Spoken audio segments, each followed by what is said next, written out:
नमस्कार, मैं विलास उर्पड़े फिर स्वागत करता हूं आपका आपके अपने web news channel Supreme Power पर। दोस्तों, हम देश प्रदेश, आपके जिले और आपके क्षेत्र से जुड़ी खबरों को प्रकाशित करते रहते हैं।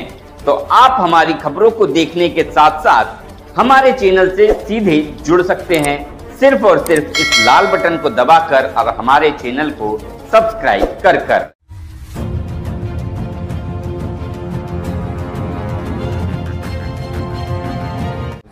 माझं नाव योगेश्वरी चतुर्गण चौधरी। मी ग्रामपंचायत डवा, तालुका सडकअर्जुनी, जिल्हा गोंदिया येथील ग्रामपंचायतमध्ये गेल्या 2-2.5 वर्षापासून सरपंच आहे आणि ओबीसी महिला म्हणून आरक्षण होता याच्यातून मी इथे निवडून आलेली आहे। नुकताच डव्वा ग्रामपंचायतीला उत्कृष्ट हवामानाचा दर्जा राखल्याबद्दल प्रथम पारितोषिक मिळालेलं आहे, काय सांगाल याबद्दल?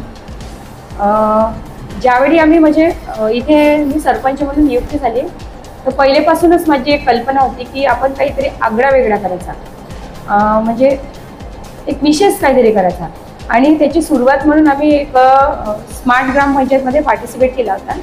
त्याच्यात मला तालुका स्तरावर पहिला बक्षीस मिळाला होता आणि तिथून हळूहळू मला एक प्रेरणा मिळाली आणि माझी वसुंधरा अभियान जी महाराष्ट्र शासनाची आहे तर त्याची मला थोडीशी माहिती मिळाली होती आणि पहिली स्टेप म्हणजे माझी तिथून सुरू झाली। माझी वसुंधरा अभियानमध्ये आम्ही राज्यात 3रा क्रमांक मिळवला आणि 50 लाखाचा पारितोषिक त्याच्यातही मिळालेला आहे आणि ते पंचतत्वावर आधारित आम्ही त्याच्यावर काम केलं आणि आज जो आपल्याला आम्ही कार्बन न्यूट्रलमध्ये जो काम केलेला आहे, हवामान बदलमध्ये आम्हाला जो भारतात जो पहिला क्रमांक मिळाला आहे त्याच्यामध्ये पंचायत राज अवॉर्डमध्ये 3 थीम होत्या आणि 3 थीममध्ये ही पहिली थीम होती आणि ह्या पहिल्या थीममध्ये आम्ही हा काम केलेला आहे आणि हा नुकताच ह्या एका वर्षात किंवा गेल्या काही एका महिन्यामध्ये मिळालेला पुरस्कार नाही आहे, तर ही माझी 2.5 वर्षाची मेहनत आहे। 2.5 वर्षापासून आम्ही याची सुरुवात केला होता। पंचतत्वावर जेव्हा काम केला तर तेव्हा लक्षात आला की पर्यावरणामध्ये जो वातावरणामध्ये कार्बन डायऑक्साईडचं प्रमाण आहे आणि स्पेशली आपला जो डव्वा गाव आहे तो हायवेवर आहे आणि हायवेवर जो गाव असला तर त्याला पर्यावरणाशी जुळवाजुळव करताना बरेच अडचणी जातात आणि इथे प्रदूषणाचं प्रमाणही भरपूर असतं, कारण की रात्रंदिवस हा रस्ता हा जो रोड आहे 753 ह्या रोड याच्यावर येतो आणि इथे त्यामुळे प्रदूषणाचं प्रमाण वाढलेला होता आणि आम्ही लक्षात केलं की जर आणि माझ्या ग्रामपंचायतला जो वीज आपण काय म्हणतो इलेक्ट्रिक बिल येतो तो बऱ्याच प्रमाणात खूप येत होता। सुरुवात जेव्हा झाली तेव्हा माझ्या ग्रामपंचायतचा 3.5 लाखच्या जवळजवळ बिल होता, जो गावामध्ये आपण पाणी वाटप करतो इथला ग्रामपंचायतच्या इमारतीचं बिल असो किंवा घरोघरी पाणी वाटपचा असो, तर तो जेव्हा मी 3.5 लाख रुपये मी आल्यावर इथे जेव्हा भरला तर त्यावेळी मला म्हणजे असं वाटलं की कुठेतरी आपल्याला जो लोकांचा टॅक्स आपण जो घेतो तो कुठेतरी आपला वेस्ट जात आहे आणि त्याच्यातून आपण जे इतर जे कामं असतात जे आपण एक वचन देतो सगळ्यांना, एक म्हणतो की नाही मी असं काम करणार, तर तिथे कुठेतरी आपण कमी पडतो। तर त्याची सुरुवात म्हणून आपण सगळ्यात पहिले तर मी जे माझी नळ योजना आहे ती सोलरवर केली। माझ्या गावामध्ये एकूण 9 जे आहेत पंप आहेत जे आपण लोकांना घरोघरी पाणी देतो ते 9ही मी सोलरवर केली।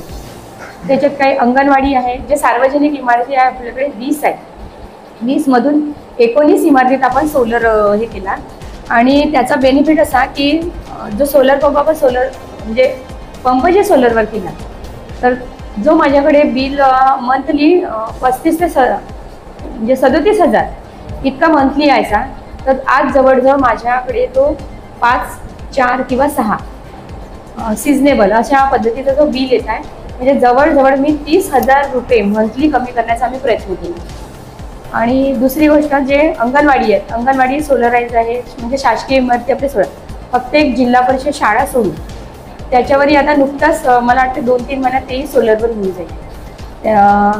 आणि याच्यात एक होता की हा झाला एक सोलरवर, वैयक्तिक सोलर असो की जे गावातील शेतकरी असो, शेतकरींना पण जो पंप जे चालवतात तेही सोलरवर आपण आणण्याचा प्रयत्न केलेला आहे।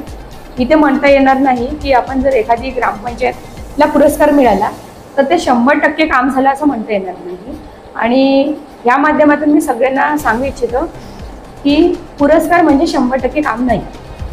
शासन आपल्याला पुरस्कार देते याचा अर्थ असा आहे की आपण आपली जी कमी आहे, आपण त्या कमीमध्ये जे पाऊल उचललं आहे त्या पाऊलला प्रोत्साहन आणि ते काम कसा 100% होईल याच्यासाठी आपल्याला तो पुरस्कार शासन देतो आणि त्याचाच आम्ही फायदा उचलला आणि त्याच्यावरती मेहनत केली आणि त्याच्यात आम्ही नक्की पात्र झालेलो आहोत आणि सर्वांच्या समोर मोदीजींनी आणि मला वाटते की राष्ट्रपतीच्या हस्ते माझी जी मेन ट्रॉफी आहे ती लगेच मिळणार आहे।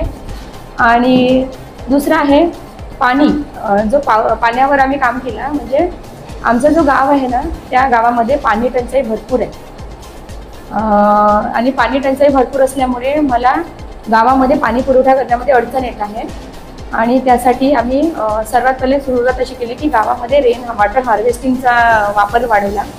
दुसरा ठिबक सिंचन, जो शेतीमध्ये वगैरे जसा कोणी शेतामध्ये फळबाग योजना लावली आहे, कोणी चंदनाची झाडं लावली आहेत, तर अशा माध्यमातून ठिबक सिंचनचा वापर केला आहे, म्हणजे कमी पाणीचा उपयोग आपण जास्तीत जास्त कसा त्या साधनापर्यंत पोहोचू शकतो।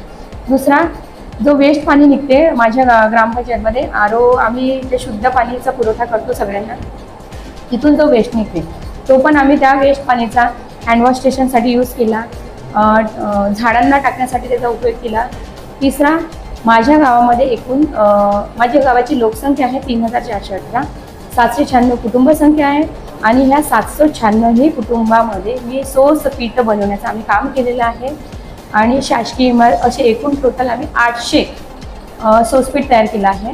म्हणजे प्रत्येक घराचा जो सांडपाणी आहे तो सोसपीठमध्ये जमा होते। कुठे ना कुठे मला जो पाण्याची पातळी आहे ते उंच वाढवण्यासाठी ती मदत झालेली आहे आणि येणाऱ्या 6 महिन्यामध्ये किंवा या 1 वर्षामध्ये माझा जलतारा हा एक मेन फोकस आहे। जे गावातील शेतकरी आहे त्या शेतामध्ये त्यांचा जलताराचा मी नियोजन घेतला आहे, तो नियोजन माझा मंजूर झालेला आहे आणि लगेच काम त्याच्यावर सुरू होईल।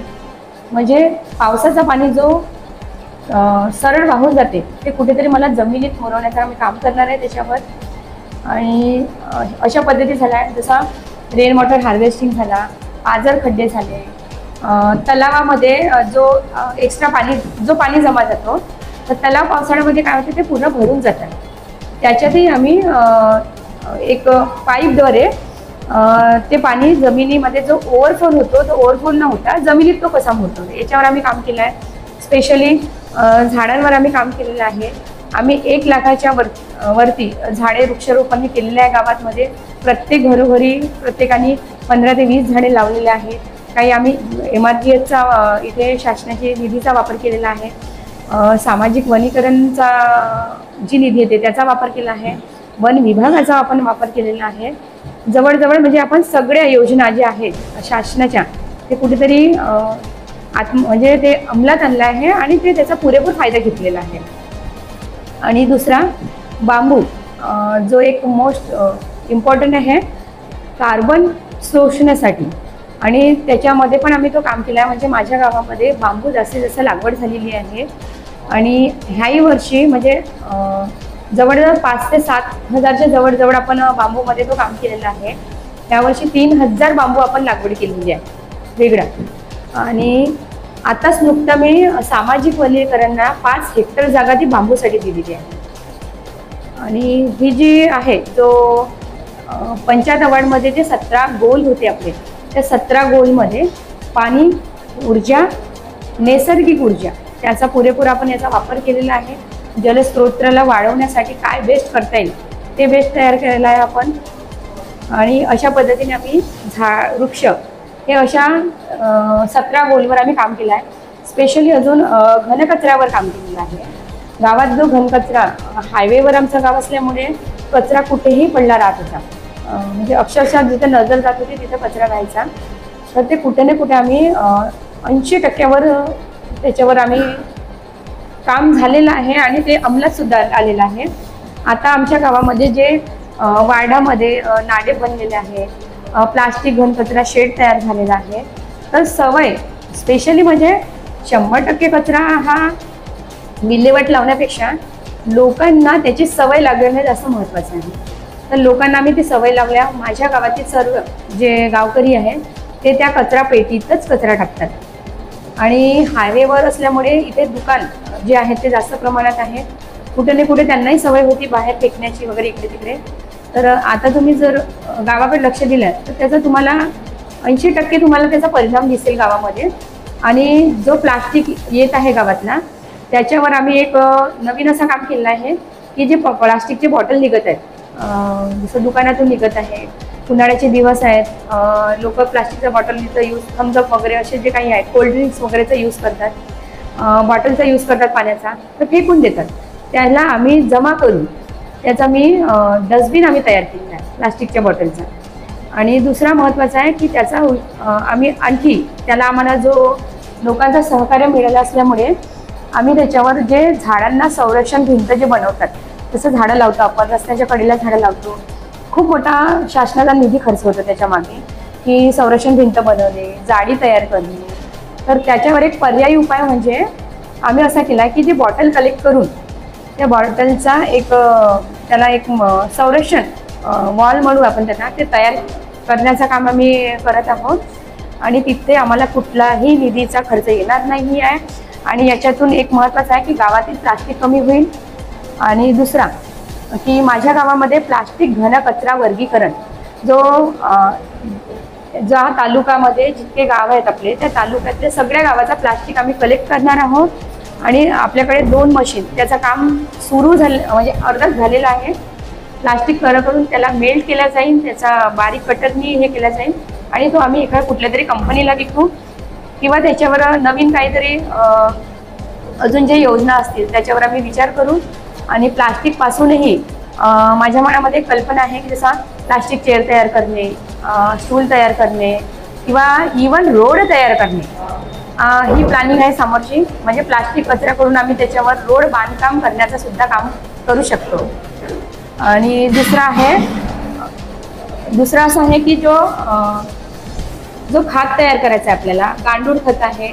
आणि याच्यामध्ये माझ्या गावातले जे बचत गटाच्या महिला आहेत ते मला 100% काम ते करतात. याच्यावर गावातील लोक कामं करतात. याच्यामध्ये मला गावातील जी शाळा आहे, शाळेने प्रोत्साहन म्हणजे शाळेने मदत केलेली आहे. हा 75 अवॉर्ड जो बक्षीस जो आपल्याला मिळाला सर्वांचं योगदान आहे. जिल्हा परिषद स्तरावरील सर्व लोकांनी, इथले जे CO सर आहेत, मुरुंगनाथम आहे, डेप्टी CO आहे, वासनिक सर आहे, पंचायत समितीमधले जे आहेत तिथले JE आहेत, बनसोड सर आहेत आणि इतर सर्व कर्मचाऱ्यांनी इथं आम्हाला त्यांनी मोलाची एक आम्हाला भूमिका त्यांनी बजावली. त्यांनी मार्गदर्शन केला. त्यांच्या सर्वांच्या मार्गदर्शनामध्ये आपण काम केला आणि भविष्यातही असेच काम करू. स्पेशली जो एक अवॉर्ड मिळणे आणि त्याच्यावर अवॉर्ड मिळाल्यावरही आम्ही इथे चूक नाही राहणार आहोत. मला याच्यापेक्षाही बेस्ट काम करायचं आहे आणि तुमच्या जरियाने मी सगळ्यांना त्याबद्दल सहकार्य केला. सगळ्यांनी त्यांचा मी धन्यवाद करेन आणि सगळ्यांचा आभार मानतो. कोणत्याही काम करण्याकरिता प्रेरणाची गरज असते. आपण अफाट काम केलं आहे, घवघवीत यश मिळालेलं आहे आपल्याला. हे काम करण्याची प्रेरणा आहे ते नेमकी कुठून मिळाली? ही जी मला प्रेरणा मिळाली ना, तर जे विभागाचे आहेत, विभाग आयुक्ताचे, स्पेशली मी त्यांचं नाव घेत, जसे तिथे एक तालेवार सर आहेत, फुटाणे सर आहेत, त्यांनी मला स्पेशली एक प्रेरणा दिली आणि त्यांच्या मार्गदर्शनाखाली मी हा काम केलेलं आहे. तिथूनच मला आणि स्पेशली जी महाराष्ट्र शासनाची जी आहे माझी वसुंधरा अभियान, तिथून बेस्ट मला म्हणजे एक ऊर्जा मिळाली आणि काम करण्याचा तिथून मला प्रोत्साहन मिळाला आणि सगळ्यांनी मला मदत केली. स्पेशली विभाग आयुक्त जे आहेत त्यांनी आणि जिल्हा परिषद पंचायत समितीने. एक महिला सरपंच म्हणून ग्रामपंचायतच्या वतीने तुम्ही डव्वा गावाचा सर्वांगीण विकास करण्याचा प्रयत्न केलेला आहे. परंतु एक माझा प्रश्न असा आहे की ग्रामीणांच्या आर्थिक विकासासाठी किंवा बेरोजगारांच्या रोजगारासंदर्भात तुमची काय संकल्पना आहे? काय याच्या आधी काम तुम्हाला 2.5 वर्षात करता आले? येणाऱ्या 2.5 वर्षामध्ये काय तुम्ही काम करणार आहात?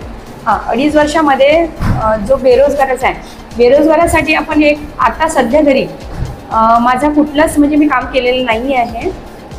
पण असंही म्हणता येणार नाही काम केलेलं नाही. ग्रामपंचायत स्तरावर म्हणजे सरपंच या नात्याने मी सुरुवात नाही केली, परंतु आम्ही MRGची मदत घेऊन मी माझ्या गावच्या लोकांना 100 दिवस नाही त्यापेक्षाही जास्त दिवस आम्ही रोजगार दिलेला आहे. जसं गावामध्ये नदी तर नाही आपल्याकडे, पण नाले आहेत, तलाव आहेत, त्यांचे खोलीकरण आहे, रोजगार आम्ही दिला आहे. 100% गावाला रोजगार दिलेला आहे. परंतु माझी ही अपेक्षा आहे की जे गावातील बचत गट आहे त्या बचत गटांना मला त्यांचा स्वतःच्या हक्काचा रोजगार मिळून द्यायचा आहे। तो म्हणजे एक आहे, मला एक इथे जे थैले आहेत, जसा गावामध्ये मोस्टली प्लास्टिकचा वापर करतात, तर तो प्लास्टिकचा वापर करण्यासाठी मला जे पत्रावली आहेत त्याच्यावर एक काम करायचं आहे। आणि ह्या वर्षीचा माझा तोच टार्गेट आहे की बचत गटांना त्या मशीन उपलब्ध करून देणे आणि त्या पत्रावली जे पानाचे आहेत, जे आपल्या नॅचरल पानं आहेत झाडाच्या, जसे पळसाचे आहेत, अजून दुसरे काही आहेत वनस्पतीचे, त्यांच्यापासून पत्रावली तयार करण्याचा एक रोजगार मला देण्याचा आहे। दुसरी गोष्ट, मला त्यांना थैले, जी एक मशीन च्या माध्यमातून आपण थैले बनवू शकतो, कापडी पिशवी, तर हे 2 माझा तो टार्गेट आहे। तो निश्चितच मी ह्या एका वर्षामध्ये जे काही मला पुरस्कार मिळाला आहे त्या माध्यमातून मी पूर्ण करण्याचा प्रयत्न करेन। आणि तिसरी गोष्ट, गावामध्ये आपण जे ऊर्जाची बचत केलेली आहे, तो एक प्रकारचा त्यांचा आर्थिक बचत करण्याचा प्रयत्न केला, म्हणजे कुठे ना कुठे त्यांच्यावर आर्थिक बोजा, ग्रामपंचायतवर आर्थिक बोजा पडत होता, तो कमी केलेला आहे। मोस्टली ग्रामपंचायतली ही बचत नाही आहे, सगळ्या गावाची बचत आहे। कारण की ग्रामपंचायत जर एखादी इलेक्ट्रिक बिल भरते, समजा ग्रामपंचायतला आज 30,000चं बिल आलेलं आहे, ती 30,000 भरतेच, म्हणजेच त्या गावच्या प्रत्येक व्यक्तीने भरलेला टॅक्सचा पैसा वेस्ट जातो। हा माझा असा स्वतःचं वैयक्तिक मत आहे आणि तो मी कमी करण्याचा पूर्ण प्रयत्न केलेला आहे।